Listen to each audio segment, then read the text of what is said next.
నామానికి స్తోత్రాలు. మా ప్రభు అయిన క్రీస్తు ద్వారా తెలియజేస్తూ ఇంతవరకు ఆరాధనలో కీర్తించడం ద్వారా గణపరిచున్నాము. సందేశం విని ఆత్మీయ జీవితాలను, భౌతిక జీవితాలను మీకు దగ్గర చేసుకుంటూ నిత్య జీవానికి వారసులయ్యే భాగ్యాన్ని దయచేయండి. నిలబడి ఉన్న మీ దాసులను సమయోచితమైన జ్ఞానంతో నింపి గ్రంథ పరిధిలో సంగతులు బోధించేయడానికి నీ కృప అనుగ్రహించమని క్రీస్తు యేసు వారి యొక్క పరిశుద్ధమైన నామములో ప్రార్థించి వేడుకొనిచున్నాము తండ్రి, ఆమేన్. దేవునికి స్తోత్రాలండి. ఆరాధికులుగా చేరవచ్చిన మీ అందరికీ ప్రభువైన యేసుక్రీస్తు వారి నామములో వందనాలు తెలియజేస్తున్నాను. ప్రియమైన దేవుని వారలారా, ఈరోజు మనము పరలోకము అనేటువంటి పాఠాన్ని ఆలోచన చేద్దాం. పరలోకము అది ఒక శ్రేష్టమైన ప్రదేశం, చాలా గొప్పది.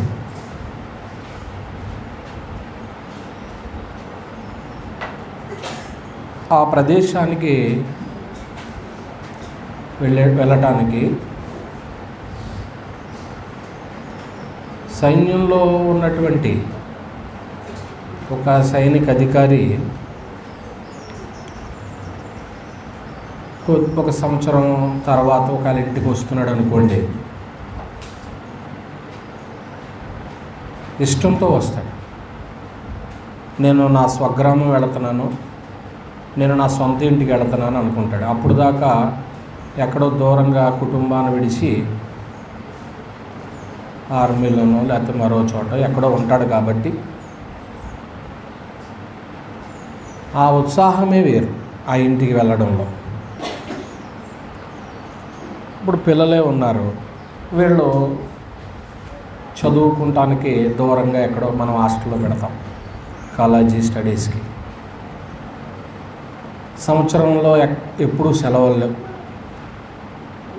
ఒకే రోజు సెలవు వచ్చింది. అప్పుడు ఇంటికి రావడానికి ఇష్టపడరా? ఇష్టపడతారు. ఎంతో ఆసక్తి వస్తారు. అంటే సొంత ఇల్లు అని. ఏమండి, దూరదేశంలో ఉన్నటువంటి వాళ్ళు కూడా వాళ్ళ దేశం రావడానికి ఎంతో ఇష్టత చూపుతారు. అందుకని హెబ్రీ గ్రంథకర్త 11:16 ఇది శ్రేష్టమైన దేశం అన్నాడు పరలోకాన్ని. ఒక వ్యక్తి భౌతిక సంబంధంగా అంటే భూలోక సంబంధంగా తన ఇంటికి వెళ్ళటానికి ఎలాగైతే ఇష్టపడతాడో ఈ దేశం వెళ్ళటానికి కూడా ఇష్టపడాలి. ఇంక ఈ ఇంటిని గురించి మనము ఇంకా లేఖనాల్లోనికి వెళ్ళకముందు ఇంకొక మాటని జ్ఞాపకం చేసుకుందాం. ప్రపంచంలోనే అత్యుత్తమైనటువంటి శ్రేష్టమైనటువంటి ప్రదేశము ఏదనుకుంటున్నారు మీరు? ప్రపంచంలోనే అత్యుత్తమైన శ్రేష్టమైన ప్రదేశము ఏది అని అంటే అది మీరు నివసించేటువంటి మీ ఇల్లే, నేను నివసించేటువంటి నా ఇల్లే. ఎక్కడికే ప్రదేశం వేరే వేరే ప్రాంతాలకు వెళ్ళినా 8, 9, 10, 11, 12, 1 గంట అయినా ఎక్కడికి వచ్చారనుకుంటాం? ఎందుకని అంత ఇష్టం నీకు. పరలోకం కూడా అంతే. మనం ఈ భూమిని విడిచిపెట్టే వరకు కూడా ఈ భూమి మీద మనకంటూ ఒక ఉన్నతమైనటువంటి ప్రదేశం ఏది, మనకంటూ శ్రేష్టమైనది ఏదంటే నీ ఇల్లే. అందుకే పెద్దలు గృహమే స్వర్గసీమ అన్నారు. ఒకళ్ళు ఇంటికి వెళ్ళడానికి ఎంత ఇష్టపడతారో, నా ఇంటికాడ నా కోసం నా పిల్లలు, నా భార్య, నా భర్త, నా అయినోళ్ళందరూ ఎదురు చూస్తారు. ఏ సమయమైనా నేను వెళ్ళాలనుకుంటాం.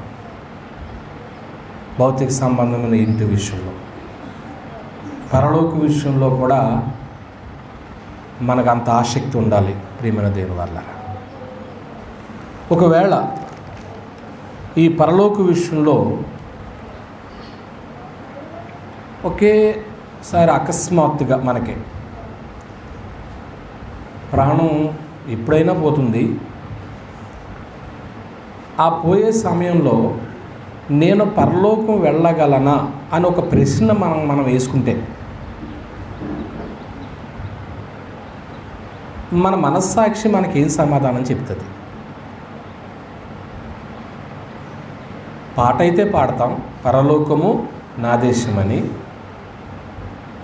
అయితే అక్కడికి నేను వెళ్ళగలను అనేటువంటి ఒక ధీమా, నమ్మకం, భరోసా మనకుందా అంటే అనేకులు లేదు అనేటువంటి భయం అయితే కనపడుతుంది. ఏ సమయంలోనైనా. ఎందుకంటే మనకి మరణం వస్తే, ఒకవేళ సంభవిస్తే, క్రీస్తు ప్రభు యొక్క ప్రత్యక్షత వరకు కూడా ఒకవేళ వేరే ప్లేస్లో ఉన్నా చేరబోయేది మట్టుకు క్రైస్తవులు ఎక్కడికి వెళ్తారు? పరలోకమే. ఎప్పుడైనా మనం ఈ విషయాన్ని ఆలోచిస్తామా? అది మన మనస్సాక్షి ఏం సమాధానం చెప్తుంది దానికి? ఒకసారి మన మనస్సాక్షి మనం అడిగితే, నేను పరలోకం వెళతానా? ఈరోజు పాఠం అదే కాబట్టి మీరందరూ ఒక ప్రశ్న మీ మనస్సాక్షిని వేసేసుకుంటే ఈ లేఖనంలో నుంచి కొన్ని సంగతులు మనం ఆలోచించేద్దాం. ఓకే, ఈ లోకం శాశ్వతం కాదని తెలిసింది చాలామందికి. అంటే ఇక్కడ ఎవరో కూడా పర్మనెంట్గా ఉండరు అని తెలిసింది. తెలిసిన ఈ లోకం కోసమే బ్రతికే వాళ్ళు ఉన్నారా లేరా? అటువంటి వాళ్ళు ఎక్కడికి వెళ్ళరు? పరలోకం వెళ్ళరు. ఈ లోకం శాశ్వతం కాదని తెలిసిన, ఇది ఉండదు, ఒకరి తర్వాత ఒకరు పోతూ ఉన్నారు, ఈవేళ ఉన్న ప్రదేశాలు రేపు చూస్తే నిర్మానుష్యంగా ఉంటున్నాయి, కొన్ని ప్రాంతాలే జల ప్రవాహాల్లో కొట్టుకుపోతున్నాయి, పర్వతాలకు పోతున్నాయి. కనుక ఇది శాశ్వతం కాదని తెలిసినా ఈ లోకం కోసమే బ్రతికే వాళ్ళకి ఎక్కడికి వెళ్ళే ఛాన్స్ లేదు, పరలోకం వెళ్ళే ఛాన్స్ లేదు. అంత మాత్రం కాదు, మనిషి జీవితంలో కొన్ని లోపాలు ఉన్నాయి. అందరిలోనూ ఉంటాయి ఏదో ఒక లోపం. నీతిమంతులని చెప్పడానికి అవకాశం లేదు. ఈ లోపాలని సరిచేసుకోకుండా సమయం దొరికిన కొద్దీ రేపు చూద్దాంలే, మరో రోజు చూద్దాంలే అని సమర్థించుకుంటూ జీవిస్తే పరలోకం వెళతారా? సమయం ఉండగానే ఏం చేసుకోవాలి? లోపాలని దిద్దుకోవాలి. ఏమో ఏ క్షణంలో గుండె ఆగిపోతుందో ఎవడో తెలుసు, ఏ క్షణంలో మనం ఈ లోకాన్ని విడిచిపెడతామో తెలియదు కదా. ఉంది ఈరోజు ఆదివారం పొద్దుటి నుంచి సాయంత్రం వరకు నువ్వేదో ప్లాన్ వేసుకున్నావు. ఈ ప్రయాణంలో ఈరోజు ఆరాధన చేయటానికి ఇక్కడ కూర్చున్నావు. ఒక నిజంగా ఆరాధన చేయలేదు అనుకోండి, ఈ పాఠం మనకు తెలిసేదా? ఒకవేళ నిజంగా ఏదైనా లోపం ఉంటే దిద్దుకోకుండా, సరి చేసుకోకుండా కన్ను మూస్తే ఎక్కడికి వెళ్ళే ఛాన్స్ లేదు, పరలోకం. అంత మాత్రం కాదు, అపోస్తుల యొక్క బోధ వినకుండా ఏమండి, కొందరైతే విన్నారు. ఇక్కడ కూర్చున్న వాళ్ళు దాదాపుగా అందరూ అపోస్తుల బోధ విన్నవాళ్ళే. నా ద్వారా బాప్తిసం పొందిన వాళ్ళందరూ కూడా అపోస్తుల యొక్క బోధ విని మీరు బాప్తిసం పొందిన వారే. ఆ విషయంలో నేను దేవునికి లెక్క చెప్పగలను మీ విషయంలో. అయితే మీ వ్యక్తిగతమైన జీవితం విషయంలో అయితే అది నాకు తెలియదు. అపోస్తుల యొక్క బోధ విననటువంటి వారు పరలోకం వెళతారని నేనైతే అనుకోవట్లేదు గ్రంథ ప్రకారంగా. సరే, విని కూడా మనం వింటున్నాం, విని కూడా పరిశుద్ధమైన జీవితం జీవించకపోతే ఎక్కడికి వెళ్ళరు? పరలోకం. ఏది చెప్పాను? మీరు ఏం రాసుకుంటున్నారనుకుంటున్నాను, రాసుకోండి. మరో మాట చెప్తాను, సంపాదనే ప్రాణాధారమైనట్టు ఆలోచన కలిగి ఉంటే పరలోకం వెళ్ళరు. వాళ్ళకి ప్రాణాధారం ఏంటండి? సంపాదనే. ఇంకా దేవుని సంగతులు అవసరం లేదు. కుటుంబ విషయంలో కూడా పట్టించుకోకుండా ఏకంగా సంపాదన మీదే పడేటువంటి వాళ్ళు కుటుంబాలు చిదిగిపోని కూడా నేను చూశాను. వాళ్ళు ఎంతసేపు సంపాదన మీద ఉంటారు కానీ పిల్లలు ఏమైపోతున్నారో, వాళ్ళ భవిష్యత్తు ఎలా ఉంది అనేది పట్టించుకున్నటువంటి వారు కూడా లోకంలో ఉన్నారు. వాళ్ళకి ప్రాణాధారం అదే, అలాగైనా పరలోకం వెళ్ళే పరిస్థితి లేదు. మరొకటి ఏంటంటే, నీకు ఇష్టమైనట్టు బ్రతికితే ఎక్కడికి వెళ్ళావు? పరలోకానికి వెళ్ళావు. అంటే మనకిష్టమైనట్లు ఏం చేయకూడదు? బ్రతకూడదు. ఇంకో మాట చెప్తాను, క్రీస్తు ప్రభువునందు ఉన్నామని చెప్పుకుంటూ ప్రాచీన స్వభావాన్ని విడవకపోతే పరలోకం వెళ్ళరు. ప్రాచీన స్వభావం అంటే తెలుసు కదా, పాత జీవితం. మనం ఉన్నది ఎక్కడ అనుకుంటున్నాం? క్రీస్తులో. క్రీస్తులోకి వచ్చామంటేనే పాతయన్ని ఏం చేసినట్లు? సమాధి చేసినట్లు. అది చేయకోకుండా ఆ పాత స్వభావంతోనే జీవిస్తూ క్రీస్తులో ఉన్నానని చెప్పుకుంటే ఎక్కడికి వెళ్ళే ఛాన్స్ లేదు? పరలోకానికి వెళ్ళేది. మరో సంగతి, సహోదరుల పట్ల నటిస్తూ, సహోదరుల విషయంలో ప్రేమ ఉన్నదన్నట్టు నటిస్తారంతే. నువ్వంటే నాకు చాలా ప్రేమ అంటారు. అక్క చెల్లు, చెల్లు అక్క, అన్న తమ్ముడు, తమ్ముడు అన్న. పోనీ క్రీస్తునందు సహోదరులు వీళ్ళు నటిస్తారంతే ఏమండి. కానీ లోపల మట్టుకు వీళ్ళ మనసులో ఏముండదు తెలుసా? ద్వేషం. పైకి మాత్రం ఏమున్నట్టు నటిస్తారట? ప్రేమ ఉన్నట్టు నటిస్తారో, ద్వేషంగా వాళ్ళ విషయంలో ఉంటారో, ఇటువంటి వారు పరలోకం వెళ్ళే ఛాన్స్ లేదు. ఈ పరిచయంలో చివరగా జ్ఞానేంద్రియాలని సాధకం చేసుకుని వారు పరలోకం వెళ్ళారు. జ్ఞానేంద్రియాలని సాధకం చేసుకునేవారు పరలోకం వెళ్ళరు. ఇది మనసులో పెట్టుకుని కొంచెం ప్రయాణం చేద్దాం ఈరోజు వాక్య భాగంలో. ఓకే, ప్రియమైన దేవుని వారలారా, పరలోకం, అసలు పరలోకం ఉన్నదా లేదా? ఎవరు వెళ్ళరో ఇప్పుడు దాకా కూడా కొన్ని సంగతులు జ్ఞాపకం చేసుకున్నాము. అందులో ఇంకా మరికొన్ని సంగతుల గ్రంథం నుంచి మనం ఆలోచన చేస్తూ పరలోకం అసలు ఉందా లేదా? యెషయా గ్రంథము 40వ అధ్యాయం. యెషయా గ్రంథము 40వ అధ్యాయము 28వ వచనంలో, నీకు తెలియలేదా, నువ్వు వినలేదా, భూదిగంతములను సృజించిన దేవుడు నిత్యుడు అట. ఆయన నిత్యుడు. ఆయన నిత్యుడు కాబట్టి ఆయన ఎక్కడ ఉంటాడో అది కూడా నిత్యము ఉంటుంది. రాజుల మొదటి గ్రంథం 8వ అధ్యాయము 30వ వచనాన్ని మనం చూసినప్పుడు, మరియు నీ దాసుడనైన నేనును నీ జనులైన ఇశ్రాయేలీయులను ఈ స్థలము తట్టు తిరిగి ప్రార్థన చేయనప్పుడల్లా, అదిగోండి దేవుని నివాస స్థానం ఏదటండి? ఆకాశం. ఆకాశం అన్నమాట అండి. ఏమండి, సూర్యునికి క్రింది భాగం భూమి అయితే సూర్యునికి పై భాగం ఏమంటాం? ఆకాశం. అంటే ఇప్పుడు ఆ పై భాగాన్ని ఎవరుంటారండి? ఇప్పుడు ఆ దేవుడు ఎంతకాలం ఉంటాడని గ్రంథంలో చదివారు మీరు, యెషయా గ్రంథంలో? నిత్యము ఉంటాడు. ఆ నిత్యము ఉండేటువంటి దేవుడు ఉండే చోటు ఆకాశం అన్నాడు. ఏమండి, దానియేలు గ్రంథము 2వ అధ్యాయము, దానియేలు గ్రంథము 2వ అధ్యాయము 28వ వచనాన్ని మనం చూసినప్పుడు, అయితే మర్మములను బయలుపరచగల దేవుడు ఒక్కడు ఎక్కడున్నాడని ఉంది.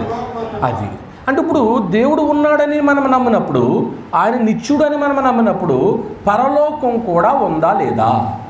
అది సంగతి. లేని ప్రదేశం గురించి మనం మాట్లాడట్లేదు, ఉన్న ప్రదేశాన్ని గురించే మనం మాట్లాడతాం. ఇప్పుడు మీకు ఏ ప్రదేశం కావాలన్నా ఇప్పుడు చదువుకున్న వాళ్ళు ఎందులో సెర్చ్ చేసుకుంటారా? గూగుల్. అంతేనా? పరలోకం అని గూగుల్లో కొట్టండి, వస్తుందా? మొన్న ఎవరో గూగుల్ మ్యాప్ చూసుకుంటూ వెళ్ళిపోతున్నారంట కుర్రోళ్ళు. ఎందులోకి వెళ్ళిపోయారని ఉంది, చూడలేదు న్యూస్. వాళ్ళు ఏదో ప్రదేశం పెట్టుకున్నారో ఆ ప్రదేశం వాళ్ళకి మ్యాప్ ఎక్కడ చూపించిందంట? సముద్రంలోకి చూపించింది. నేరు ఎక్కడ పోయారు?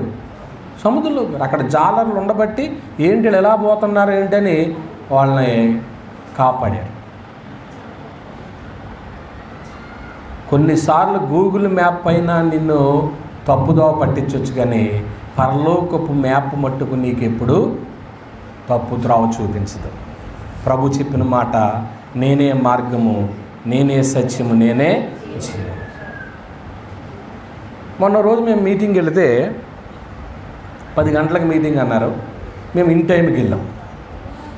ఒక విఐపి ఆయన ఆహ్వానించారు. ఆయన వచ్చి ఆయన ఇన్ టైంకి రావాలి. మేమున్న మీటింగ్ ప్లేస్కి కొంచెం ఎంతో కాదు కొద్ది దూరంలో, అంటే ఇది లోపల పెట్టారు వీధిలో ఎక్కడో. ఆయన మెయిన్ రోడ్డు కూడా ఉన్నాడు.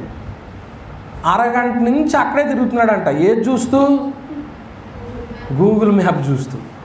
అది అక్కడే చూపిస్తుంది. ఎన్నిసార్లు తిరిగి వచ్చినా కానీ అక్కడికే నడిపిస్తుంది. కనుక ఇప్పుడు మనం పరలోకం వెళ్ళాలంటే ఏ మ్యాప్ చూడాలి? మీ దగ్గర ఉందా మ్యాప్? ఎప్పుడైనా ఈ మ్యాప్ను బట్టి చూస్తున్నారా మీరు? ఈ మ్యాప్ను బట్టే ప్రయాణం చేసుకోవాలి మనం. అందువల్ల మొట్టమొదటిగా మనం ఏం ఆలోచన చేస్తున్నామంటే పరలోకము ఉందా లేదా? ఒక క్లారిటీ వచ్చిందా?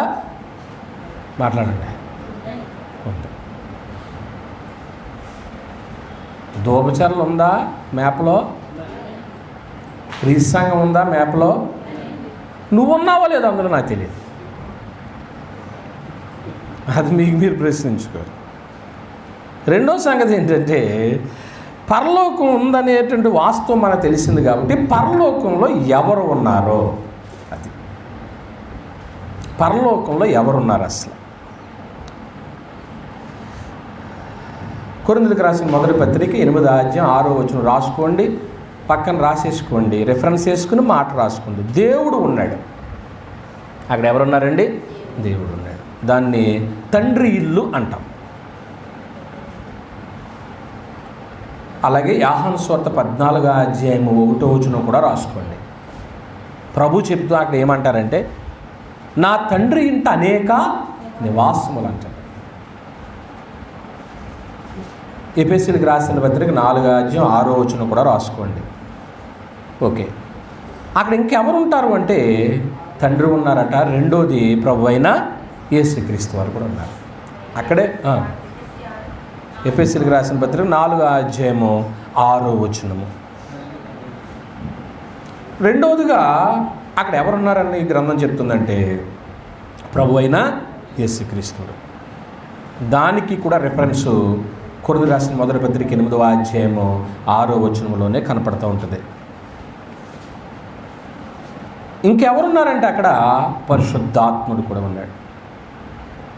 పరలోకంలో ఇంకెవరున్నారో పరిశుద్ధాత్ముడు ఉన్నాడు. ఎఫెసీయులకు రాసిన పత్రిక 4వ అధ్యాయం 5వ వచనము, యోహాను సువార్త 15వ అధ్యాయం 26వ వచనము. ఇంకెవరున్నారంటే దేవదూతలు ఉన్నారు అక్కడ. ఎవరున్నారండి? దేవదూతలు ఉన్నారు. ఎంత లిస్ట్ వచ్చింది?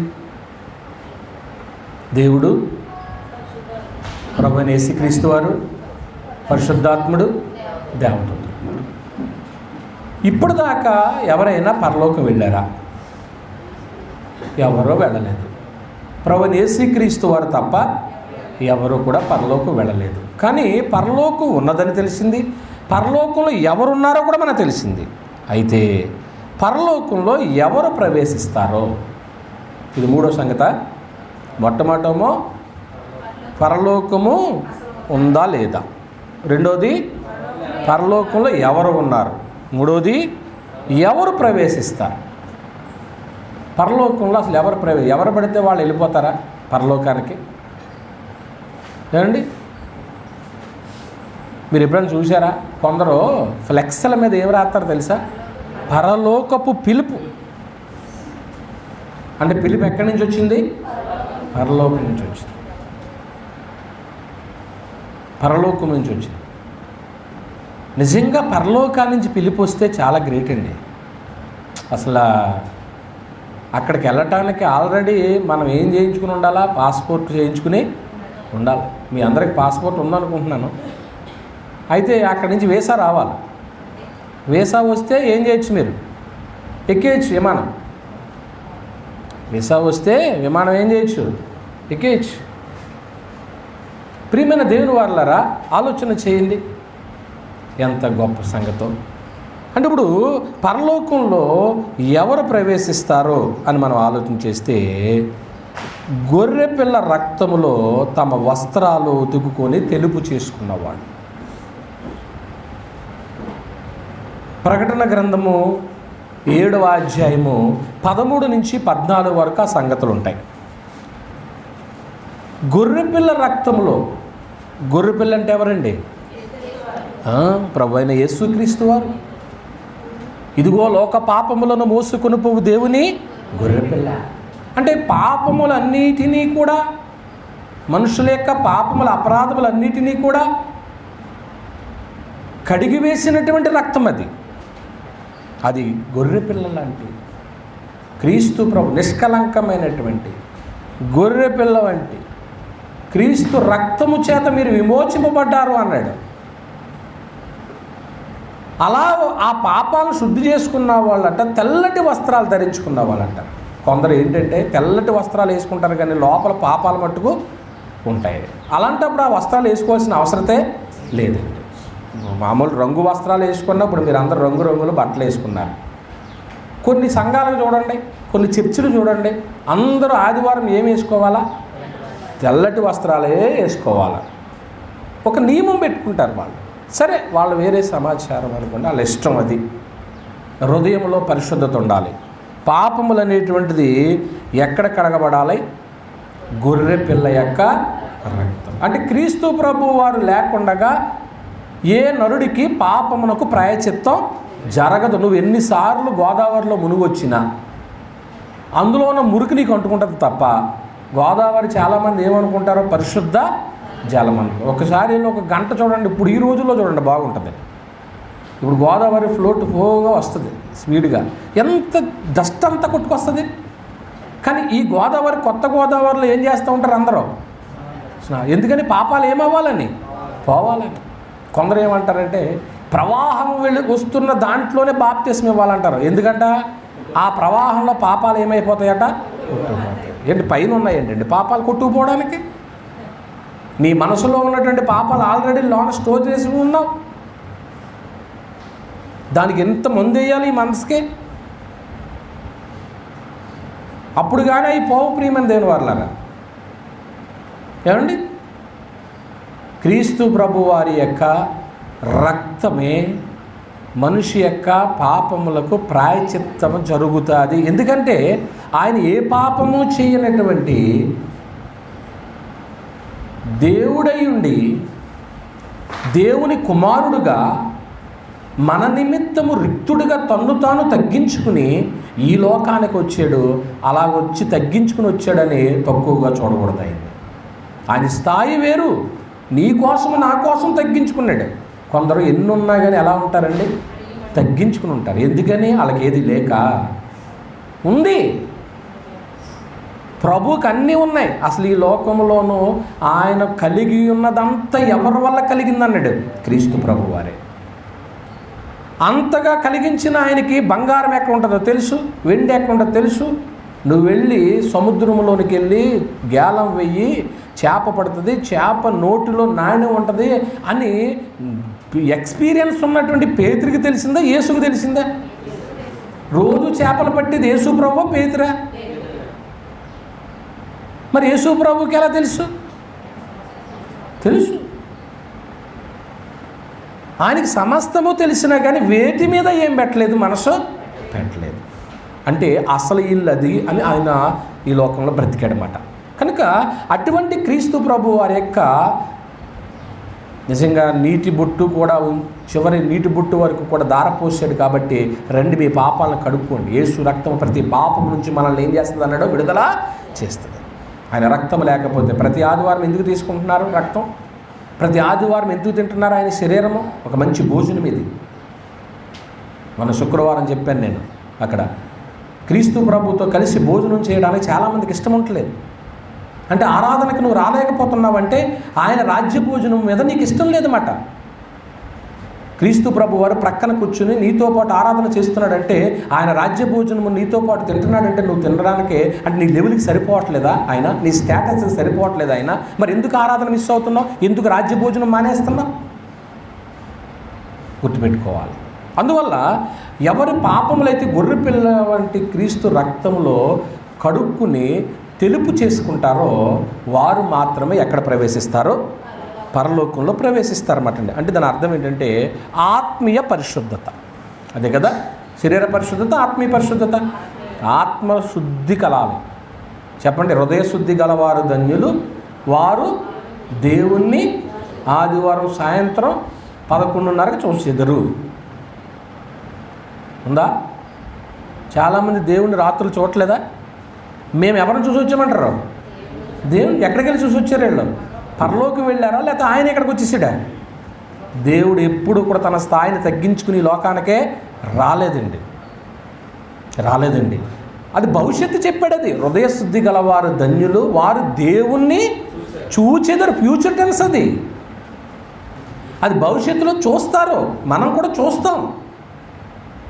హృదయం అనేటువంటిది ఆత్మీయ పరిశుద్ధత చాలా అవసరం ప్రియమైన వాళ్ళారు. అంత మాత్రమే కాదు, ఇంకెవరు ప్రవేశిస్తారంటున్నాడు తెలుసా? తండ్రి చేత ఆశీర్వదించబడినటువంటి వారే ప్రవేశిస్తారు. అక్కడ ఎవరు ప్రవేశిస్తారో? తండ్రి చేత ఆశీర్వదించబడాలండి. మనుషుల చేత ఆశీర్వాదం కాదండి, దేవుడు నిన్ను ఆశీర్వదించాలి. మత్తయి రాసిన సువార్త 25వ అధ్యాయము 31 నుంచి 40 వరకు రాసుకోండి. మూడవ సంగతి ఏంటంటే ఎవరు ప్రవేశిస్తారనే దాంట్లో తమ జ్ఞానేంద్రియాలని సాధకం చేసుకునే వారే ప్రవేశిస్తారు. జ్ఞానేంద్రియాలు అంటే ఎన్నంటారు?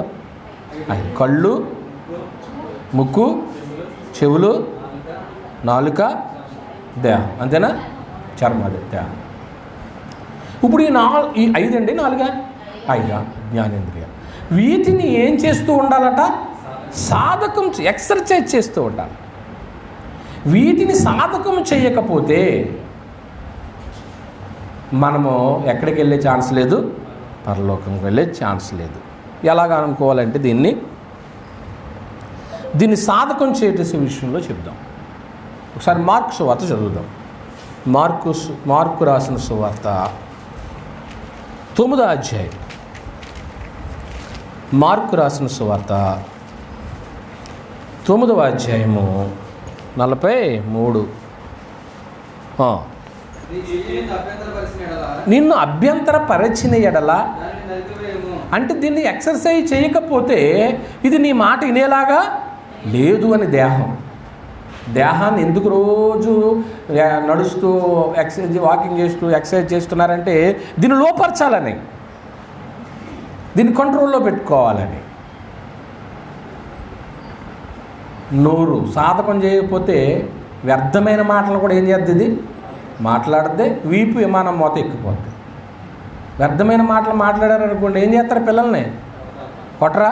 అసలు ఈ మాటలు ఎక్కడ నేర్చుకున్నావు నువ్వు? మనం నేర్పకపోయినా వచ్చేస్తాయండి. కొందరికి నేర్పకపోయినా వస్తాయి, కొందరికి నేర్పినా కానీ రావు. పాటలు నేర్పండి, రావు. బూతులు నేర్పకండి, వస్తాయి. క్రైస్తవ కీర్తనలు నేర్పినా రావు. సినిమా పాటలు నేర్పకపోయినా వచ్చేస్తాయి. ఎలా వస్తున్నాయంటే దాని ప్రభావం ఎక్కువ ఉంటుంది ఇంట్లో. వాక్య ప్రభావం ఇంట్లో ఎలా ఉంటుంది? తక్కువ. మీరు పదే దేవుడి పాటలు ఇంట్లో పాడుతున్నారనుకోండి, క్రిస్టియన్ సాంగ్స్ పాడుతున్నారనుకోండి, ఆటోమేటిక్గా మన పిల్లలు కూడా ఏమవుతాయి? వస్తాయి. ప్రయాణంలో వెళ్ళినప్పుడు వింటాం, ఇయర్ ఫోన్స్ పెట్టుకుని వింటూ ఉంటాం. అలాగే ఇంటి దగ్గర కూడా దేవుని గురించినటువంటి సంగతులు వినండి, కొన్ని ప్రసంగాలు వినండి. అలాగని మత్స్యకుల ప్రసంగాలు వినకండి, మీ ఆత్మీయ జీవితం పాడవుద్ది. ఏమండి? అలాగే పాడయ్యా అలా క్రైస్తవ్యాన్ని ఎలా చేశారు, ఒక వేలో నడవనకుండా చేశారు. అనేక మంది మన మీద తిరగబడ్డానికి కారణం ఎవరయ్యారు? మనం కాదండి, క్రైస్తవులు అనబడేవారు. రియల్ క్రైస్తవులు ఎవరో కూడా గొడవలకు పోరు, రియల్ క్రైస్తవులు ఎవరో డిబేట్లకి పోరు. రియల్ క్రైస్తవులు ఎవరో పూర్వం నుంచి మన పితరుల కాడి నుంచి అబ్రహాం, ఇస్సాకు, యాకోబుల కాడి నుంచి క్రొత్త నిబంధన ప్రారంభమైనప్పటి నుంచి మొదటి శతాబ్దం కాడి నుంచి కూడా యేసే క్రీస్తుని ప్రకటించినప్పుడు వాళ్ళు సత్యం ప్రక్షాళన నిలబడ్డారో ఎక్కడా కూడా వాళ్ళు డిబేట్లు చేయలేదండి. వాళ్ళు దృఢముగా సాక్ష్యం ఇచ్చారు యేసే క్రీస్తుని.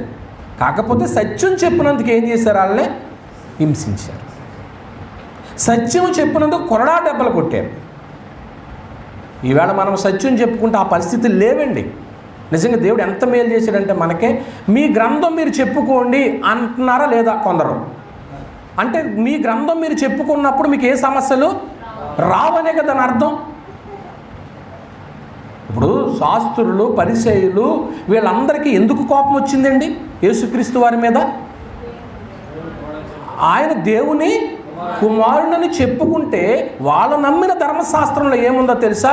దేవుడు ఒక్కడే, నువ్వెవరో వచ్చి మళ్ళీ యేసునామాని చెప్పి నేను పరలోకం నుంచి వచ్చానంటున్నావో, నేను దేవుడిని అంటున్నావు అన్నందుకు ఆయన ఏం చేసింది? సిలువ వేసింది. తట్టుకోలేకపోయారు వాళ్ళు. ఎక్కడి దాకా ఎందుకండి? మీరు ఎప్పుడు చదువుకుంటున్నటువంటి అపోస్తుడని పిలువబడతాడే పౌలు గారికి ఉన్నటువంటి ఒకే ఒక గోల్ ఏంటో తెలుసా? ధర్మశాస్త్రములు అనింజుడు. మనమైతే తెలుగులో బైబిల్ చదువుతున్నాం, అపోస్తులైతే అరామిక్లో చదివారు. క్రొత్త నిబంధన గ్రీకులో రాయబడింది, పాత నిబంధన హెబ్రీలో రాయబడింది. పౌలు గారు హెబ్రీ భాషను డైరెక్ట్గా చదువుతాడు, ట్రాన్స్లేషన్ కాదు చదివేది. ఈవేళ అసలు లాంగ్వేజ్ తెలియకే ఇన్ని సమస్యలు వస్తున్నాయి. హెబ్రీ నుంచి గ్రీక్ నుంచి ఇంగ్లీష్ నుంచి తెలుగు, ఆ తెలుగులో మళ్ళీ అనేకమైన ట్రాన్స్లేషన్లో. అప్పుడు ఏం చేస్తామో తెలుసా? దీని ఒరిజినల్ భాష ఏం చేశారంటే బైబిల్ సొసైటీ వాళ్ళు ఒక అంకి అని నెంబర్ వేసి, రోమన్ అంకి అని వేసి కింద పుట్నోట్లో రాస్తారు. అప్పుడు సమస్యలు లేకుండా వచ్చినాయి కాబట్టి. ప్రియమైన దేవుని వాళ్ళ ఆలోచన వచ్చండి. పౌలు గారికి ఉన్నటువంటి ఒకే ఒక గోల్ ఏంటంటే యెహోవా దేవుడు తప్ప ఇంకెవరో దేవుడు కాదు. అందుకే సంఘమును ఏం చేశాడు? హింసించాడు. ఎందుకు హింసించాడు సంఘాన్ని? సంఘములో ఎవరిని ఆరాధన చేస్తున్నారో? యేసును ఆరాధన చేస్తున్నారు. సంఘములో యేసు ప్రభు అంటే యేసు ప్రభు మీద పాటలు పాడుతున్నారు. సంఘం అంటే యేసు ప్రభుది అంటున్నారు. అందుకనే క్రీస్తు సంఘాన్ని ఏం చేశాడు? చంపేశాడండి. అప్పుడు నేరుగా దేవుడు ఎవరిని లైన్లోకి తీసుకున్నాడు తెలుసా? క్రీస్తుని లైన్లోకి తీసుకున్నాడు. క్రీస్తుని లైన్లోకి తీసుకుంటేనే కానీ పౌలు ఎవరి మాట వినడు. ఎవరు చెబితే పౌలు మాట వింటాడో దేవుడు తెలుసు కాబట్టి ఆయన్నే సీన్లోకి తీసుకొచ్చాడు. తెలిసిన తర్వాత ఏడ్చాడు. ఇంతకాలము నాకు తెలియక ఇదే సత్యం అనుకున్నానో, ఇదే బైబిల్ అనుకున్నానో, ఇదే వాస్తవం అనుకున్నానో, ఇప్పుడు తెలిసింది నిజమని 3 రోజులు దృష్టి లేక ఏం చేశాడు? ఏడ్చాడు. ఈవేళ నీకు చూపు ఉంది, కంటికి సాధనం చేస్తే, ఎక్సర్సైజ్ చేస్తే అసలు వాస్తవాలు తెలుస్తాయి. నువ్వు ఎక్సర్సైజ్ చేయలేదు కాబట్టి అది చూసిందే ఖచ్చితం అనుకుని అలా గుడ్డిగా వెళ్ళిపోతున్నావు. తర్వాత చూపు పోయిన తర్వాత ఏడ్చిన ఉపయోగం లేదండి. జ్ఞానేంద్రియాలు సాధకం చేయాలి. ఆ చూపుకి సాధకం చేసినట్లయితే ఆ రోజు అవ్వతల్లి ఆ పండు చూసినప్పుడు నిగ్రహశక్తితో నేను ఎక్సర్సైజ్ చేస్తున్నాను కాబట్టి దాన్ని చూసినా కానీ నేను దాని దగ్గరికి పోను అనుకుని ఆగిపోయేదేమో. ఎక్సర్సైజ్ లేదే, నోటికి వచ్చినట్టు మాట్లాడటమే, ఏమండి వెళ్ళకుండా ప్రాంతాలకు వెళ్ళడమే. జ్ఞానేంద్రియాలను ఏం చేసుకోవాలని చెప్తున్నాడు? సాధకం చేసుకోవాలి. సాధకం చేయకపోతే పరలోకానికి వెళ్ళే అవకాశం లేదు. ప్రసంగి గ్రంథం 12వ అధ్యాయము 1 నుంచి 6 వరకు రాసుకున్నాడు. దుర్దినములు రాకముందే, నీ బాల్య దినములు యందే నీ సృష్టికర్తను ఏం చేయమంటాడో స్మరణకు తెచ్చుకో. ఎప్పుడో కాదు, ఇప్పుడే నువ్వు స్మరణకు తెచ్చుకోవాల్సిన అవసరత ఎంతైనా ఉంది. ప్రియమైన దేవుని వాళ్ళు, ఏమండి పరలోకంలో ఎవరు ప్రవేశిస్తారో చెప్పుకుంటున్నాం. ఇంకో మాట ఏంటంటే గొర్రెపిల్ల జీవ గ్రంథం మందు పేర్లు రాయబడిన వారే ఎక్కడ ప్రవేశిస్తారో పరలోకంలో ప్రవేశిస్తారు. రైట్. ప్రియమైన దేవుని వాళ్ళారా, ఎన్ని సంగతులు చెప్పాను? అసలు పరలోకం ఉందా లేదా? ఉందా లేదా? ఉంది. పరలోకంలో ఎవరు ఉంటారు? తండ్రి, ప్రభు, పరిశుద్ధాత్ముడు. పరలోకంలో ఎవరు ప్రవేశిస్తారు? విన్నారా? గొర్రెపిల్ల రక్తముల పాపములను ఉతుకుని తమ వస్త్రాలు ఉతుక్కుని తెలుపు చేసుకున్నవారు, అంటే ఆత్మీయ పరిశుద్ధత. తండ్రి చేత జ్ఞానేంద్రియాలని గొర్రెపిల్ల జీవ గ్రంథములో పేర్లు రాయబడినటువంటి వారు. నిజంగా పరలోకపు కుటుంబం గురించి కూడా మీకు చెప్తాను. పరలోకపు కుటుంబం, ఇక్కడ భౌతిక సంబంధమైనటువంటి కుటుంబాలు మనకున్నాయి అందరికీ. కానీ పరలోకంలో కుటుంబము ఈ కుటుంబం ఉండదు. పరలోకంలో ఇప్పుడు మీ అందరికీ సిస్టర్స్ బ్రదర్స్ ఉంటారు. ఇదే ఫ్యామిలీ అక్కడ ఉంటుందా? ఉండదండి. రిలేషన్స్ ఉండవు. ఈ రిలేషన్స్ ఎక్కడ వరకు అంటే ఈ భూమిని విడిచిపెట్టే వరకే. భార్య అయినా భర్త అయినా ఏదో పై మాటకి మళ్ళీ జన్మ ఉంటే నిన్నే పెళ్ళి చేసుకుంటాం. నిజమంటారా? అది అసలు మళ్ళీ జన్మ ఉందా? ఉందంటారు అంతే. కానీ బైబిల్ దానికి ఒప్పుకోదు, గ్రంథం ఒప్పుకోదు. ప్రియమైన దేవుని వల్ల అందువల్ల అక్కడ కుటుంబం లేదు. అంటే భౌతిక సంబంధమైన కుటుంబం లేదు. కుటుంబం అంటూ ఉంది, ఆత్మ సంబంధమైన కుటుంబం ఉంటుంది. తండ్రి ఇంటికి ఉంటాం, ఆ రిలేషన్ వేరు. ఆ రిలేషన్లో ఎవరెవరు ఉంటారో ముగింపులో చెప్తాను. భౌతిక సంబంధమైనటువంటి కుటుంబాలు అయితే అక్కడ ఉండవు. లోకాసువార్త 15:30 అలాగే లోకాసువార్త 20:36 కూడా రాసుకోండి. అక్కడ పెళ్లి చేసుకున్న వారి పరిస్థితి ఏంటో అనుకుంటున్నారేమో. ఎక్కడ చేసుకుంటాం, ఎక్కడ వరకే పెళ్ళి, అక్కడ పెళ్ళిళ్ళు ఉంటాయా? కానీ పూర్వం ఏంటో చెప్పారు, ఏంటండి, marriages are made in heaven. అది బైబిల్ మాట, మనిషి మాట. వివాహాలు అంటే ఎక్కడ నిర్ణయించబడతాయట? స్వర్గంలో నిర్ణయించబడతాయట. నీకు నచ్చిన పిల్లని నువ్వు చేసుకుని, నీకు నచ్చినటువంటి కుర్రోడిని నువ్వు చేసుకుని, మళ్ళీ ఫైనల్గా ఎవరికి పెట్టావా ఆ లింకు? ఎవరికే? దేవుడికి పెట్టారేంటి? ఇప్పుడు పెళ్లి సంబంధాలకు వెళ్తారు, అంతా బాగానే ఉంటుంది, మనుషులు బాగున్నారో బాంధవ్యాలు మాట్లాడుకుని స్వీటు ఆటు అన్నీ అయిపోయిన తర్వాత ఒకటి నీకు నచ్చలేదు. అర్థమైంది అనుకుంటా. మీకు ఏమి నచ్చలేదు? అమ్మాయి కూడా నచ్చింది, కట్నం నచ్చలేదు. కట్నం నచ్చకపోయేటప్పటికి దేవుని చిత్తం కాదేమో. ఇక్కడ నచ్చంది నీకు, ఎవరికి లింక్ పెట్టాం? పరలోకంలో పెళ్ళిళ్ళు ఉండవు, ఇక్కడ వరకే పెళ్ళిళ్ళు. ఏండి, పరలోకంలో అక్కడ చేయబోయేటువంటి పనులు అవి కూడా చెప్తాను ప్రియమైన వాళ్ళ.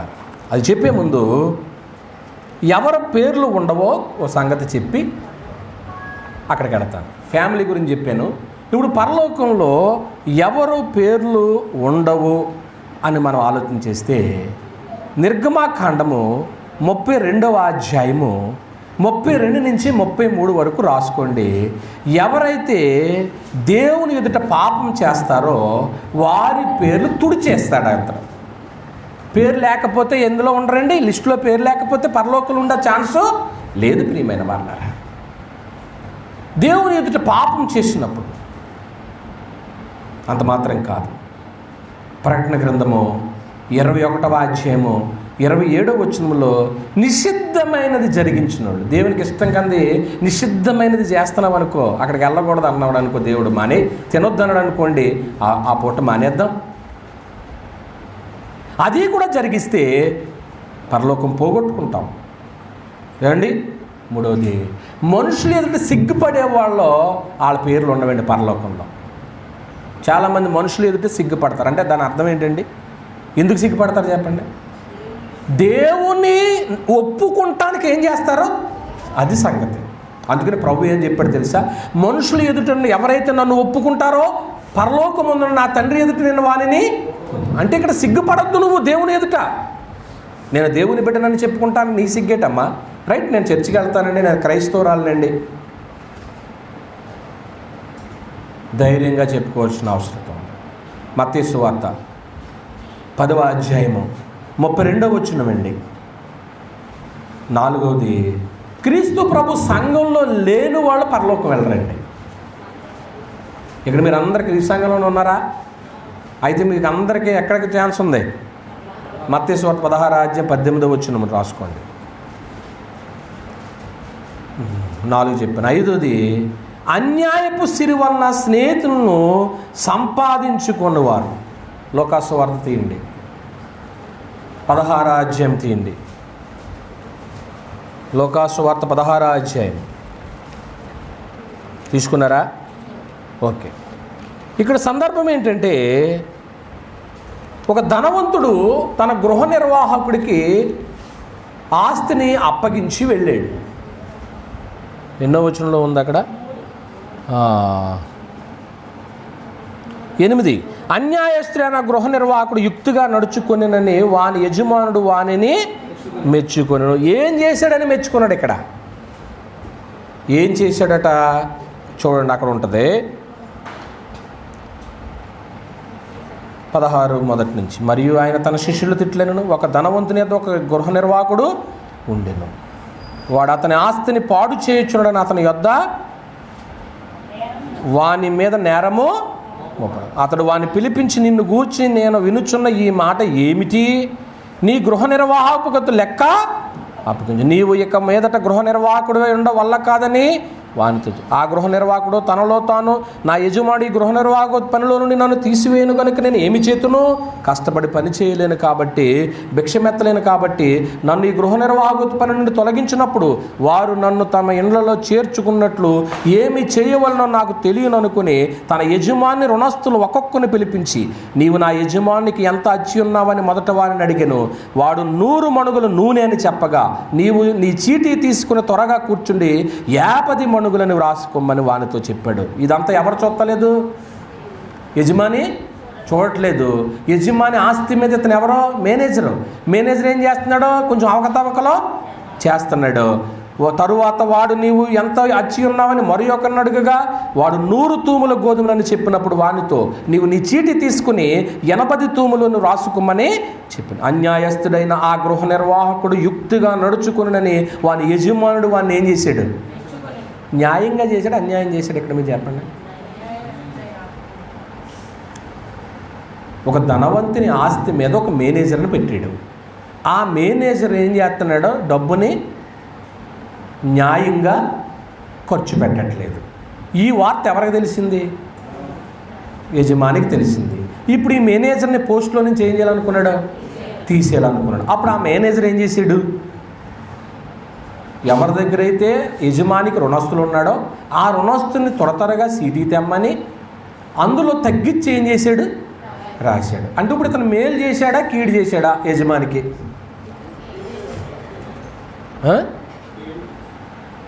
ధనవంతుడికి మేలు చేశాడా, కీడు చేశాడా? కీడే చేశాడు. ఇక్కడ న్యాయంగా ఉంటాడని అతను ఏం చేశాడు? అతను ఆస్తి మీద పెట్టాడు. కానీ ఇక్కడ ఏం చేస్తున్నాడు? ఇతను అన్యాయం చేస్తున్నాడు. కానీ అక్కడ యజమాని వచ్చి మెచ్చుకున్నట్టుంది మనకు. అక్కడ ఉంది. అక్కడ ఏమన్నా చూడండి, అన్యాయస్తుడైన ఆ గృహ నిర్వాహకుడు యుక్తిగా నడుచుకున్నని వాని యజమానుడు వానిని మెచ్చుకును. వెలుగు సంబంధులు కంటే ఈ లోక సంబంధులు తమ తరమును బట్టి చూడగా యుక్తిపరులై ఉన్నారు. అన్యాయపు సిరి వలన మీకు స్నేహితులను ఏం చేయండి? ఎందుకనగా ఆ సిరి మిమ్మల్ని వదిలిపోనప్పుడు వారు నిత్యమైన నివాసంలో మిమ్మల్ని చేర్చుకుందరని మీకు చెప్పిన. ఏమర్థమైంది ఇక్కడ మనకి? ఇతను యజమాని యొక్క సొమ్ము విషయంలో అన్యాయమే చేశాడు. కానీ అక్కడ యజమాని ఏమన్నాడు తెలుసా? ఇతను చాలా యుక్తిగా చేశాడు. ఏంటంటే అక్కడ అదే చెప్తున్నాడు, అన్యాయపు సిరి వలన మీరు స్నేహితుని సంపాదించుకోమని ఒక మంచి పాఠం నేర్పించాడు. చెడ్డలో నుంచి మంచి చెప్పాడు. అక్కడ ఏంటంటే అది, ఇప్పుడు ఇతను నన్ను ఈ పనిలో నుంచి తీసేస్తే నేను ఏ పని చేయలేను. ఇప్పుడు నేను ఎవరికైతే మేలు చేశానో ఆ మేలు చేస్తున్న వాళ్ళు నన్ను ఎక్కడ పెట్టుకుంటారో? వాళ్ళ ఇంట్లో పెట్టుకుని నాకు సహాయం చేస్తారు. నా పాయింట్ అర్థమైంది ఇక్కడ మీకు? అంటే ఇప్పుడు ఇతను తెలివిగా చేశాడా, తెలివి లేకుండా చేశాడా? ఇది ఎవరికి నచ్చింది? యజమానికి నచ్చి ఏమన్నాడో తెలుసా? మీరేం చేస్తారో తెలుసా? అన్యాయపు సిరి వలన మీరు ఎవరిని సంపాదించుకోండి? స్నేహితులు సంపాదించుకుంటే రేపటి దినాన్ని వాళ్ళు మీకు ఏం చేస్తారు? సహాయం చేస్తారు. ఇది ఎలాగ చెప్పాలంటే ప్రియమైన దేవుని వాళ్ళారా, మన దగ్గర డబ్బు ఉంది. ఈ డబ్బుతో మనం ఏం చేయాలంటే స్నేహితుల్ని సంపాదించుకోవాలి. నీకు వచ్చే స్నేహితులు ఎవరో? నువ్వు 2 రోజులు పార్టీ ఇచ్చావనుకో, శుభ్రంగా తిని ఏం చేస్తారు? వెళ్ళిపోతారు. 3వ రోజు నీ దగ్గర డబ్బులు లేదనుకో, నీ దగ్గరికి వస్తారా? ఇప్పుడు వాళ్ళు నిజమైన స్నేహితులేనా? అదే నీ డబ్బుతో ఒక సువార్త కూటాన్ని పెట్టి సువార్త అందించావు, నీ డబ్బులు ఖర్చు అయిపోయినాయి. ఆ సువార్తలో ఒక ఆత్మ ఏం చేయబడ్డాడో? రక్షించబడ్డాడో. అతనికి నువ్వు సహాయం చేసావు, నెంబర్ 1. రెండోది, నీ దగ్గర ఉన్నటువంటి ఆర్థికపరమైన పరిస్థితుల్లో తిరిగి నీకు రుణము చెల్లించలేనటువంటి వ్యక్తికి నువ్వు ఆర్థికంగా ఏం చేసావు? సహాయం చేసావు. అతనికి బట్టలే ఇచ్చావో, భోజనమే పెట్టావో, లేకపోతే రూపాయలే ఇచ్చావో, ఏదో సహాయం చేసావు. రేపటి దినాన్ని పరలోకంలో నువ్వు ఉండే చోట అతను ఉండే చోట నువ్వు కూడా ఉంటావో, అతను నీకేమవుతాడు? అక్కడ స్నేహితుడు అవుతాడు. ఇక్కడేమో చీ అన్నట్టు చూసావు ఆ వ్యక్తిని, ప్లాట్ఫామ్ మీద చూసావో, బస్ స్టాండ్లో చూసావో తెలియదు, కానీ తెలియకుండా నీ జేబులో 100 రూపాయలు ఇచ్చేసావు, 50 రూపాయలు ఇచ్చేసావు, లేకపోతే నువ్వు కుట్టించుకున్నటువంటి బట్టలు ఇచ్చేసావు. దీనివల్ల వాళ్ళు నీకు స్నేహితులు అయిపోయారు. నువ్వు పెట్టిన భోజనం వల్ల నీకు స్నేహితులు అయిపోయారు వాళ్ళు. నువ్వు ఇచ్చిన వాక్యం వల్ల అప్పుడప్పుడు మనం సహవాస కూడికి పెడతాం. ఈ కూడికి ఎవరు చేశారని చెప్తాను నేను. ఎవరైతే ఆ కూడికి చేశారో వాళ్ళది ఆ రోజు ఖర్చు. ఆ ఖర్చు వాళ్ళు పెట్టిన ఖర్చుకి కొందరికి ఏమందిస్తున్నారు? సువార్తని అందిస్తున్నారు. అంటే ఇంతమందిని సంపాదించుకుంటున్నారు వాళ్ళు భోజనం పెడతాం అనుకుంటున్నారు, కానీ భోజనం ద్వారా ఏం పెడుతున్నారు? వాక్యాన్ని పెట్టడం వల్ల ఇంతమందిని స్నేహితులు అయిపోయారు. రేపటి దినాన్ని వీళ్ళందరూ ఏమంటారో తెలుసా? ఈయన నాకు ఇంత సహాయం చేశాడంటే అన్యాయపు సిరి వలన, ఇక్కడ డబ్బులు శాశ్వతం కాదు, దీనివలన ఎంతమందిని ఏం చేసేసుకున్నావు? నువ్వు సంపాదించుకున్నావో. లోకంలో ఉన్న వాళ్ళు అంత తెలివిగా చేస్తుంటుంటే మరి నువ్వెందుకు చేయకూడదు? దీన్ని స్పిరిచువల్ ఎలా చెప్పాడంటే, ఆధ్యాత్మికంగా ఎలా చెప్పాడంటే, నీకు కొంచెం డబ్బులు ఇచ్చాడు. ఆ కొంచెం డబ్బుల్లో నువ్వు నమ్మకంగా ఉన్నావు అనుకో. ఉదాహరణకి యజమాని భార్యకి 1000 రూపాయలు ఇచ్చాడు అనుకుందాం. సాయంత్రం వచ్చి 1000 రూపాయలు అడిగాడు. ఇంకెక్కడున్నాయి? చీర కొనేసాను కదా అందనుకో. నెక్స్ట్ డే 1000 రూపాయలు ఇస్తాడా? ఆ 1000 రూపాయలు కూడగట్టి నెల అయినా 2 నెలలైనా ఒక్కొక్క ఆవిడ చేయండి. అసలు ఎన్ని ముళ్ళు వేస్తారో. ముళ్ళు అంటే తాళం అనుకోండి, అప్పుడు ముళ్ళు కదా. ఏదంటారు పెద్దలు, రూపాయికి 3 వేసి వేస్తారంటారు కదా. అది మీరు పిసినారు అనుకోకూడదు, దాన్ని జాగ్రత్త. అది ఆ డబ్బులను జాగ్రత్తగా ఉంచుకోవాలి. నువ్వు 1000 రూపాయల నమ్మకంగా ఉన్నావు అనుకో అమ్మాయ్య, అప్పుడు యజమాని నీకు ఏమిస్తాడు? ఇంకో వేస్తాడు. ఆ 1000లో కూడా నమ్మకంగా ఉంటే, 2000 నమ్మకంగా ఉంటే, ఒక 10,000 ఇచ్చాడు దేవుడు అనుకోండి. ఆ 10,000 సాయంత్రానికి నేను అలాగే వెళ్ళి ఖర్చు పెట్టుకొచ్చేసానండి. పాస్టర్ గారు ఏమండి 10,000 ఉండాలి మీ దగ్గర, ఇంకెక్కడ ఉన్నాయి? అయిపోయినాయి కదా అన్నాను అనుకోండి. నేను నమ్మకమైనటువంటి దోషుడినేనా? ఆ పైన జరిగిన సంఘటన గురించి చెప్పాడు. ఏంటి ఆ సంఘటన? తన కొడుకుకి వద్దురా నాయన అంటే, నువ్వు ఎత్తావా సత్తావా అని కూర్చున్నాడు తండ్రి దగ్గర. అవునా? చిన్న కొడుకు ఉన్నాడా లేదా? మరి చిన్న కొడుకు ఆస్తి అంతా పట్టుకుపోయి ఏం చేశాడు చెప్పండి? ఇక్కడ ఆస్తి పాడు చేసి యవనస్తులారా, మరొకసారి మీకు చెప్తున్నాను, మీరు ఎప్పుడైనా మీ ఇంట్లో 100 రూపాయలు పట్టుకెళ్ళి ఖర్చు పెడుతున్నారా? జాగ్రత్త, దానికి లెక్క చెప్పాలా. 50 రూపాయలు ఖర్చు పెట్టి ఆడపిల్లలు వీళ్ళు ఖర్చు పెట్టరులేండి. వీళ్ళకి మీరు 50 రూపాయలు ఇచ్చినా కానీ నెల అయినా డబ్బులు అలాగ ఉంటాయి. వాళ్ళకి ఇవ్వండి, మా వెనకాల వాళ్ళకి ఇవ్వండి, మగపిల్లలకి ఇవ్వండి.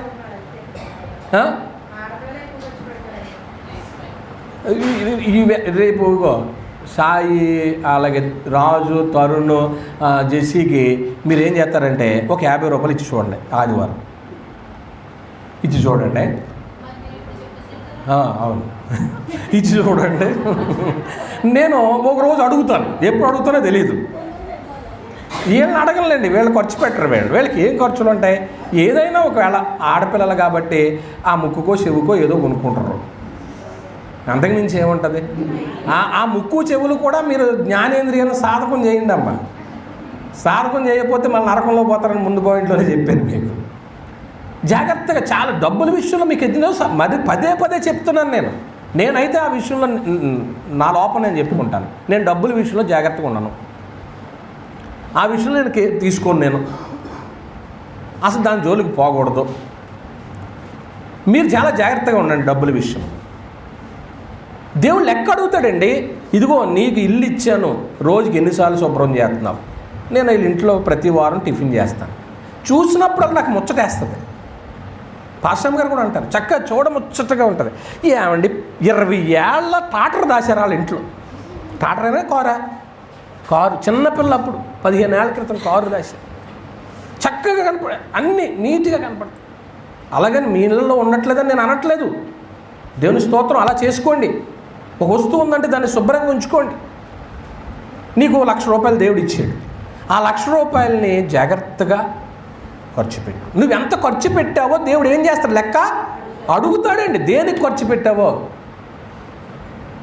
ఈవేళ పూర్వీకుల దగ్గర ఇన్ని ఎకరాల్లో ఇన్ని లక్షలు ఉన్నాయంటే ఆ రోజుని వాళ్ళు ఖర్చు పెట్టేశారా, జాగ్రత్త చేశారా? మరి ఈవేళ నువ్వేంటి ఖర్చు పెట్టేస్తున్నావు? నువ్వు చాలా జాగ్రత్త. మీ నాయన ఏమి నేర్పాడంటే జాగ్రత్త నేర్పాడు. మీ అమ్మ ఏమి నేర్పిందంటే జాగ్రత్త నేర్పింది. దేవుడు లెక్క అడుగుతాడు అంటున్నాను నేను. ఇప్పుడు మీరు ఖర్చు పెట్టేసినంతలో ఇది అన్యాయపు సిరే, ఇది కూడా రాదు. కానీ ఇందులో నువ్వు నమ్మకంగా ఉంటే అసలైనటువంటి సంపద దేవుడు ఏం చేస్తాడంట నీకు? అక్కడ కింద అదే చెప్తాడు శిష్యులతో మాట్లాడుతూ, మీరు అన్యాయపు సిరి విషయంలోనే కొంచెంలోనే మీరు నమ్మకంగా లేనప్పుడు ఎక్కువ మొత్తం మీ చేతికి ఎలాగ అప్పగిస్తాడు? ఏమనుకోవద్దే, ఈ మాట అడుగుతున్నానే. తాళాలు ఎవరి దగ్గర ఉన్నాయి? చేతులు ఎత్తండి. తాళాలు ఎవరి దగ్గర ఉన్నాయి? 1 2 3 4 ఉన్నాయా? ఇప్పుడు ఈ తాళాలు ఉన్న వాళ్ళకి బాధ్యత ఉందా లేదా? వీళ్ళని అడగడా దేవుడు? మాట్లాడండి. అడుగుతాడు. తాళాలు లేని వాళ్ళు మాకు హ్యాపీ అని అనుకోకండి. తాళాలు ఎవరి చేతులు అయితే ఉన్నాయో వాళ్ళు ఎలా ఖర్చు పెడుతున్నారు మీరు కూడా ఏం చేయాలా? అబ్జర్వ్ చేసుకోవాలి. తండ్రి ఇంటి దగ్గర కూర్చుని కొడుకు వెళ్ళిపోయిన తర్వాత ఆలోచన చేస్తున్నాడు. అయ్యో నా కొడుకు వెళ్ళిపోయాడు, ఏం చేస్తాడు చింతిస్తున్నాడు. పశ్చాత్తాపడి వచ్చాడు కాబట్టి మళ్ళీ హక్కుని ఏం చేశాడు? చేర్చుకున్నాడు. ఇప్పుడు ఈ లోకాసువార్త 16వ అధ్యాయంలో గృహ నిర్వాహకుడు అన్యాయంగా చేసినా కానీ అన్యాయంలోంచి మంచి చెప్పాడు. ఏం చెప్పాడో తెలుసా? ఆడు ఏం చేశాడంటే భవిష్యత్తుకి ఏం చేసుకున్నాడు ప్లానో అది సంగతి. నన్ను ఎలాగే ఉద్యోగంలోంచి ఏం చేస్తాడు యజమాని వచ్చి? తీసేస్తాడో. ఇందులో నేను కొంత సంపాదించుకున్నానో వాళ్ళే రేపొద్దున నాకు ఏం చేస్తారో ఫ్రెండ్స్గా ఉంటారు. ఇవాళ నీ ఫ్రెండ్స్ అంటే వాక్యం ద్వారా ఫ్రెండ్స్ అవ్వాలా, దేవుని విషయంలో స్నేహితులు అవ్వాలా. ఈ లోక సంబంధమైనటువంటి కుమారులు, వెలుగు సంబంధులు వాళ్ళు సంపాదించుకుంటున్నారు అనేక మంది. నువ్వు దేవుని కుమారుడుగా కుమార్తె ఎందుకు సంపాదించుకోలేకపోతున్నావు? మీరందరూ కూడా దేవుని సంబంధులుగా అనేకని దేవుని పిల్లలుగా ఫ్రెండ్స్ చేసుకోండి. ప్రియమైన దేవుని వాళ్ళారా, అన్యాయపు సిరి వలన ఎవరిని సంపాదించుకోవాలి మనం? స్నేహితులు సంపాదించుకోకపోతే చెప్పండి ఎక్కడికి పోం మనం? అంటే కనీసం కొద్దో గొప్ప ఖర్చు పెట్టి ఒక వ్యక్తికి ఏం అందించాలి? సువార్తనే. ఒక బైబిల్ కొని ఎవరికైనా ఇచ్చావా? ఒక కరపత్రం ఎవరికైనా ఇచ్చావా? కొన్ని నీ డబ్బులతో మీటింగ్ పెట్టావా? మీరందరూ చేయట్లేదు నేను అనట్లేదు, చేస్తున్నారు మీరు.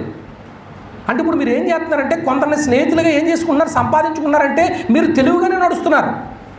ఆ మాట చదివేయండి, ముగింపుకు వచ్చేస్తాను. 16వ అధ్యాయము ఎక్కడుంది? 11. కాబట్టి మీరు అన్యాయపు సిరి విషయంలో నమ్మకముగా ఉండని ఎడల సత్యమైన ధనము ఎవరు మీ వశం? ఈ డబ్బులోనే నువ్వు నమ్మకంగా లేకపోతే పరలోకం ఎలా పెడతాడు దేవుడి చేతిలో? మీకు మరొకసారి చెప్తున్నాను. ఇప్పుడు మా చేతులు ఈ ప్రాపర్టీ పెట్టారు పెద్దల రంగారావు గారు. ఈ ప్రాపర్టీని మేము కాపాడాలా లేదా? జీవితాంతం ఈ విషయంలో ఇది చాలా బాధ్యతతో కూడినటువంటిది. ఇది ఒక నమ్మకమే లేదు అనుకోండి, మా చేతిలో పెడతారా? ఇప్పుడు ఇందులో నేను నమ్మకంగా ఉన్నాను అనుకోండి, దేవుడు ఇంకా అనేకమైనటువంటి వాటి ఏం చేస్తాడు, నా చేతికి అప్పగిస్తాడు. అక్కడ ఏమందో చూడండి, మీరు పరుల సొమ్ము విషయంలో నమ్మకముగా ఉండని ఎడల మీ సొంతమైనది ఎవడో మీకు ఎవడిచ్చును? ఎవరో నేను దాయమని డబ్బులు ఇచ్చారు, వాడేశాం, నమ్మకం ఉంటుందా? ఏ సేవకుడు ఇద్దరు యజమానులను వాడు ఒకరిని ద్వేషించి ఒకరిని ఏం చేస్తాడు, లేక ఒకరిని అనుసరించి ఒకరిని, మీరు దేవునికి నీ శరీరికి ఏం చెప్పాడు, సేవింపలేరు. కనుక ఎవరో ఒకరికే మీరు ఎలాగుండండి, దాసులుగా ఉండండి. అంటే సంగతి ఏంటంటే ప్రియమైన దేవుని వాళ్ళారా, అన్యాయపు సిరు వలన మనం ఎవరిని సంపాదించుకోవాలి, స్నేహితుల్ని సంపాదించుకోండి. చివరిగా ఏంటంటే పరలోకంలో ఎవరు ఉంటారంటే ధనవంతులు ఉంటారండి, పేదోళ్ళు ఉండరు. పరలోకంలో ఎవరు ఉంటారండి, ధనవంతులు ఉంటారు. ఇప్పుడు మనందరం పేదోళ్ళమా ధనవంతులమా? మీరేమనుకున్నారో చెప్పండి. మీరు ధనవంతులే పేదోళ్ళ? ధనవంతులు లెక్కొస్తే అంబానీ తప్ప మనం ఎవరమో ధనవంతులు కాదు. కానీ సత్క్రియలు అనేటువంటి చేసిన వాళ్ళు ధనవంతులు. వాళ్ళు ఎక్కడ ఉంటారో సత్క్రియ. నిన్న నాకు మా ఈయంకుడి గారు ఒక పోస్ట్ పెడితే నేను ఆయనకి అది మెసేజ్ పెట్టాను. ఆయన అది ఎవరో లేరు ఒక అనాథ శవం, ఆయనే దానికి బర్యాలు చేశాడు. ఆయన ఒక్కడే తన సొంత ఖర్చులతో చేస్తే దాన్ని నేను చూసిన తర్వాత నిజమైన సత్క్రియ అంటే ఇదే బావగారని మెసేజ్ పెట్టాను. సత్క్రియ అంటే వాక్య సంబంధమైన క్రియ. దిక్కులేని పిల్లలు, విధవరాలు, వారి ఇబ్బందుల్లో పరామర్శించడం, ఇహలోక మాలిన్యము తనకు అంటకుండా చూచుకుంటే కదా నిజమైన భక్తి. సత్క్రియలు తిమోతికి రాసినటువంటి మొదటి పత్రిక 6 అధ్యాయము 17-18 రాసేసుకోండి. అందువల్ల ప్రియమైన దేవుని వాళ్ళారా, సత్క్రియలు చేసేటప్పుడు వాళ్ళ ధనవంతులు అవుతారు కాబట్టి అక్కడ పరలోకంలో ఉంటారన్నమాట అండి. ఓకే, ఒక్క నిమిషం ఉంది, ఈ నిమిషాన్ని కూడా నేను ఉపయోగించుకుంటాను. పరలోకంలో చేయబోయేటువంటి పనులేంటి? ఇక్కడ పని చేయమంటే బాధపడుతున్నాం, మరి పరలోకంలో కూడా ఖాళీగా ఉంటావా? అక్కడ కూడా ఏం చేయాలా? పని చేయాలా. బన్ను ఇవాళ ఏమైనా పని చేసావా? మంచిది. రేపు చేస్తావా? రేపు చేయదంట. ఆదివారం కాబట్టి చేసినట్టుంది. వాళ్ళ అమ్మ ఎలాగైనా ఇలా నాన్ వెజ్ వండుతుంది కాబట్టి ఏమండి. ప్రియమైన దేవుని వారలారా, పరలోకంలో కూడా కొన్ని పనులు ఉన్నాయంట. ఏంటి అక్కడ పనులు తెలుసా? అక్కడ ఉన్నవారు అందరూ కూడా దేవుణ్ణి ఏం చేయాలో తెలుసా? స్తుతించాలి. ఏం చేయాలా? స్తుతించాలి. ప్రకటన గ్రంథం 19:5. రెండవది కీర్తనలు పాడాలి. పరలోకంలో పని ఏంటమ్మా? కీర్తనలో. నిజంగా పిల్లలు ఇలా నిలబడి పాట పాడుతున్న నాకు చాలా సంతోషం వేసింది. అక్కడ కూడా ఏం చేయాలి? రేపు పొద్దున్న వాళ్ళు వెళ్ళి మేము క్రీస్తు సంఘం నుంచి వచ్చామని ఇలా బోర్డు అట్టుకు నిలబడాలన్నమాట. ఎందుకంటే చాలా ఊర్ల నుంచి వెళ్తారు కదా. ఎక్కడికే? ఈరోజు పాఠం ఏంటి? చాలా ఊర్ల నుంచి వెళ్తారు ఎక్కడికే? పర్లేదు. వెళ్ళినప్పుడు మనం క్రీస్తు సంఘమో దోపచాలని బోర్డు అట్టుకు నిలబడ్డాం అనుకోండి, ఆ కుర్రోళ్ళని ముందుకు రమ్మని అంటాడు దేవుడు. అంటే ఇప్పుడు ఇక్కడ ఏం చేస్తున్నారు? ఇక్కడ వీళ్ళు ప్రాక్టీసు. ఇక్కడ నీకు పాట రాదనుకో, ఒకళ్ళు పాట రాగాలే ఏం చేస్తారు? మార్చేస్తారు. ఒక మంచి పాట ఒకటి పాడండి, మంచి పాట ఒకటి అందరూ చక్కగా పాడాలి, లయబద్ధంగా పాడాలి. అసలు పాడుతుంటుంటే ఏంటి అసలు ఇంత సింగర్లు ఉన్నారో దోపచాలు అన్నాలి. ఇలా రేపు పొద్దున్న లైవ్లో ఉన్నవాళ్ళు ఏం పాట బాగా పాడగలరు మీరు? నా జీవనావా దొరికేనో ప్రేమ త్రోవా నా యేసు పయనించుదానదే కల్వరి గిరి చేరే త్రోవదేయా సాగేను నా జీవనావా దొరికేనో ప్రేమ. అక్కడ కూడా ఏం చేయాలండి? మనందరం వెళ్ళి కీర్తనలు పాడాలి. ప్రకటన గ్రంథము 15:3. మూడవది దేవుణ్ణి సేవించెదరు. ప్రకటన గ్రంథం 22:3. అక్కడ కూడా పని ఉందా? ఖాళీగానే ఉంటామనా? ఇక్కడ పని చేయనుడు అక్కడ కూడా ఏం చేయడు? పరలోకంలో చోటు లేదు. ఇక్కడ నువ్వు కష్టపడితేనే పరలోకంలో చోటు ఉంది. ప్రియమైన దేవుని వాళ్ళారా, నా పాఠాన్ని ముగిస్తున్నాను. ఈరోజు మీరు విన్న పాఠం ఏంటండి? పరలోకం. పరలోకం అంటే ఒక శ్రేష్టమైన దేశం, తండ్రి ఉండే ఇల్లు.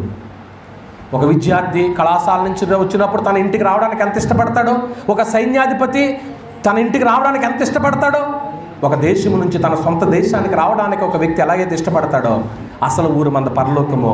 అక్కడికి వెళ్ళటానికి మనం ఇష్టపడాలి. ఎప్పటి వరకు తెలుసా? భూమి మీద అత్యున్నతమైన శ్రేష్టమైనటువంటి చోటు ఏదండి మనందరికీ? మన ఇల్లే.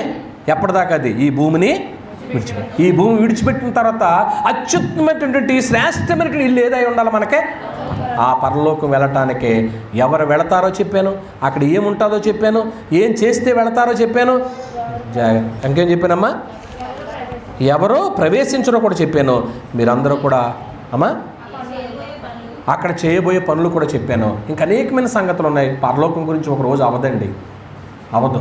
కనుక మీరందరూ పరలోక వాసులుగా బ్రతుకుతూ నిత్య జీవానికి సిద్ధపడాలని, అలాగే నన్ను నేను హెచ్చరించుకుంటూ మీకు తెలియచేస్తూ ఇంతటితో ముగిస్తున్న మీ అందరికీ వందనాలండి. ప్రార్థన చేసుకుందామండి. మమ్మల్ని మిక్కిలిగా ప్రేమించిన తండ్రి, ప్రకటింపబడిన మాటలు నీరు కట్టి ఫలింపచేయండి. కూడిన నీ బిడ్డలు అన్యాయపు సిరు వలన స్నేహితులు సంపాదించుకోవాలి, వాళ్ళ ప్రభు బిడ్డలు అవ్వాలి. రేపు పొద్దుట మేమందరం ఉండేది తండ్రి ఇంటి దగ్గర. భౌతికమైన ఇల్లులు, స్నేహాలు అవి ఇక్కడ వరకే, బాంధవ్యాలు ఇక్కడ వరకే. కానీ మేము సంపాదించుకున్నామే అన్యాయపు సిరు వలన స్నేహితుల్ని, రేపొద్దుట మేమందరం కలిసి ఉండేది ఆ పరలోకంలో. ఈ మలినంతో పరలోకం వెళ్ళలేం. ఈ మలిన వస్త్రాలను కడుక్కోవాలి గొర్రెపిల్ల రక్తంలో. అలా కడుక్కున్న నీ బిడ్డలు మరో మెట్టికి వెళుతున్నారు ఆరాధనలో. ఈ మాటలు నీరు కట్టి ఫలింపచ్చే మిగతా సంవేదకరంగా మార్చమని మా ప్రభువైన యేసు క్రీస్తు వారి పేరటి ప్రార్థన అడుగుచున్నాం తండ్రి.